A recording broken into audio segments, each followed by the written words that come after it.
That might have been the game of the year so far, honestly. That from start to finish, it was exciting. What were your takeaways from the game? For me, it was the best game I've seen in like 2 or 3 years. I didn't really like the Rams Chiefs game, which everyone talks about. I thought that was just a game of bad defense more than great offense. Niners Saints game last year was really good, but that was just for Mhm. me, that was really good offense. This game for me had everything. Like it was physical, like it's AFC North, so it starts off up front, extremely physical game. Then you got injuries, you got the theatrics of Lamar. Well, is he cramping? Does he have to go to the bathroom? Trace McSorley looks like awful. And then he makes the one throw to Willie Snead that's just a duck. It was one of the worst things I've ever seen an NFL quarterback throw. But Willie Snead makes this incredible catch, all of that. And then you have finally Lamar coming back in, basically fresh, just takes his jacket off, gets on, makes the guy miss, and throws across his body off schedule to Hollywood Brown, who'd been dropping passes all game. It was like a storybook, an NFL season kind of wrapped into like Mhm. someone was writing a narrative and the players executed that narrative. That's what it felt like. But it Yeah, was it. incredible. I think it was a fantastic game. And for me, the Browns, it's like because they're the Browns, we constantly do this thing of, well, they got to show it to us this week. Oh, if they prove it to us against the Ravens, then we'll say they're legit. I think we can throw all of that. It doesn't matter who they play. They're legit. They can run the ball. Baker's playing really well the last 5 weeks. Stefanski's good.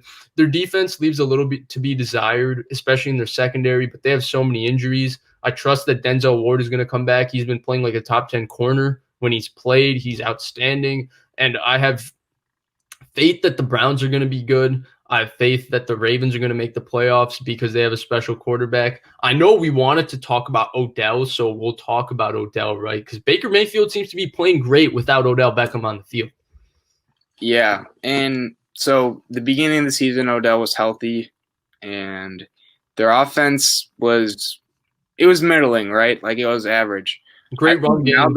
now they're rolling, and I think one thing with the star receiver is you feel like, or the coaches feel like, you need to get him the ball. Like he needs the ball in his hands because we're paying him all this money. We traded a lot of assets to get him. We need to force feed him. I think they're better without him on the field, and they can have a more natural offensive. Like we know our identity is just going to be pound the rock as much as we can. Jarvis Landry is still a pretty good receiver. They have good tight ends. Their O-line is top 3 in the league, in my opinion. It's really, really good. For me, it's number And, one. and Baker does enough to win with the team they have. And I feel like when you add Odell to the mix, it adds not a distraction, but someone that you feel like you need to get the ball to. And I just don't think they need it. And I don't think Odell needs them. I don't think Odell needs them either. I think it's a kind of like that win-win if they both just parted ways. Odell needs to be on an offense that's focused on the pass mainly, and he can be the star of the show. And someone I'm going to compare him to now is Diggs. I think what happened with Diggs is what Odell needs. Odell needs a team where he's the guy who gets the majority of the targets. I think he's an amazing talent, and he still is. He hasn't been putting up the stats, but you watch him play, he still beats his man. He's still All the amazing time. after the catch. I think he just needs to go to an offense that has a quarterback where they say, all right, we know we're going to be passing the majority of the time. We'll sprinkle in the run to keep the defense honest. We're going to feed you, though, Dell.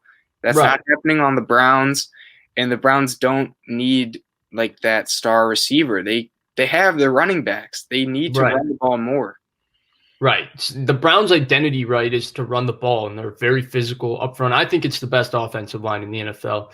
Jedrick Wills, Jack Conklin, Wyatt Teller is the best guard. Joe Bitonio. It's mean, it's nasty, it's a beast up front.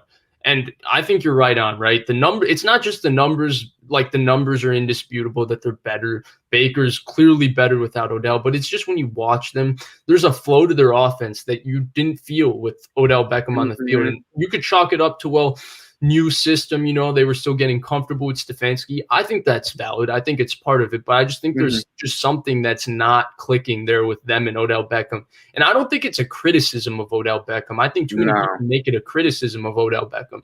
I just think they're not a good fit for each other. I still think Odell Beckham, like you said, is fantastic. I think he would be terrific if he went somewhere else. You brought up Diggs, the way the Packers use Devontae Adams. If you can make Odell, I mean, barring injury with him, if you can make him the focal point of your offense, I still think you can win with him. I still think he's really good. And if you can do that with your quarterback. The other guy I did want to talk about is, because now you bring up Odell, right? And we talk about this. The guy that's played great is Baker. And I've been a bit critical of Baker. I've not particularly liked his decision-making. But the one thing I'll say about Baker is has he been playing better? Yes. Has his numbers looked better? Yes. Were people being overcritical of the number of times he threw the ball when Odell first went out because of the bad weather games and stuff? Absolutely. Mm-hmm. I feel like he makes a lot more big time throws than he's given credit for. And just the way he can make some throws like where I sit back and say, well, with the power that he throws it with, where he puts it in, the accuracy, he can make some big time throws. And he's been making them these past few weeks. And I think if he just continues on this trend, he's not Josh Allen where you can just drop him back 35 times and he'll carry the offense. He is a guy that needs a run game and a play action, and he is in that situation. Nothing wrong with it, right? Garoppolo went to a Super Bowl last year in a similar situation. Goff went to a Super Bowl. The thing is, he makes a couple more big-time throws than both of those guys a game. So if he can just continue to limit his mistakes, which he's been doing, and keep making these big-time throws, I don't see a problem with what he's doing, and I think he can be a very good player playing this style. Yeah, I think also Freddie Kitchens, we've talked about it earlier. He was not a head coach. He should not have been. He was a good offensive coordinator and play caller and play designer.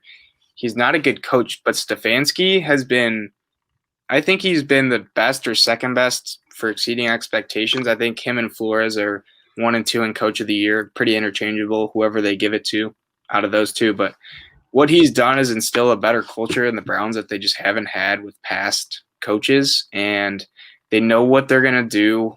They're going to run the ball. They're going to give Baker, easier throws, and it's efficiency, right? Move the pocket. Yeah, and everyone was – I think most people after watching that game against the Ravens are starting to be like, these are not the same Browns. Yeah. They did lose, yes, but that team was different than what we've been seeing over the past decade and a half. Yeah. They played with confidence, right? They were physical. They got down, went down so many times in that game, and they fought back. It's great. I mean, if you're a Browns fan, you should be ecstatic. Hopefully they can continue this. This is not just a one-year type thing, and they can build on this because they're going to have a good roster.